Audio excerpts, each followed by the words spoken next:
Greetings, Jan here again from Into the Pit, and if you like my videos, drop me a like below or visit me on Instagram and TikTok. Today I'd like to talk about Mr. Lawless, and one of the, probably the most favorite of mine when it comes to WASP, and that's The Last Command. I really like the debut, WASP, but this album has I've got a soft spot for it. It's got great songs on Wild Child, Ball Crusher, Fistful of Diamonds, Jack Action, Widowmaker, Blind in Texas, Last Command, Running Wild in the Streets, Sex Drive, Cries in the Night. Produced by Spencer Proffer for Pasha Records. And here's the backside.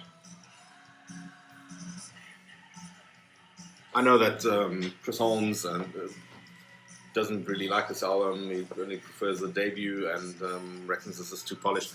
I still like this. I still think it's very heavy.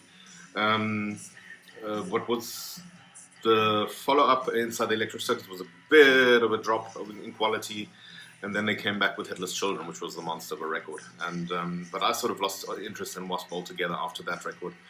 For me, WASP was always that typical Chris Holmes guitar sound, and the more short and to the point songs. When they got too conceptual and just got very boring, and I didn't even have the desire to understand what was going on there. Yeah, nice little inner sleeve with the WASP crest and the cool illustration.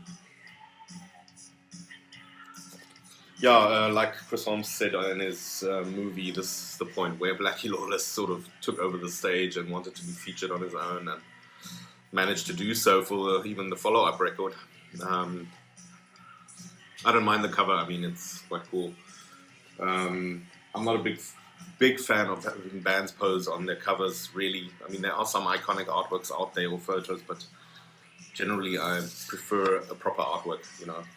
I guess this crosses over more into artwork, just like Dee Snider on Stay Hungry for Twisted Sister. You know, I can see and understand that, but generally I'm more for cover artwork, really.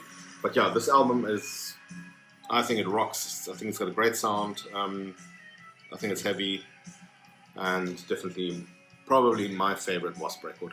And I really like Live in the Raw as well. So if you can get your hands on this, go for it.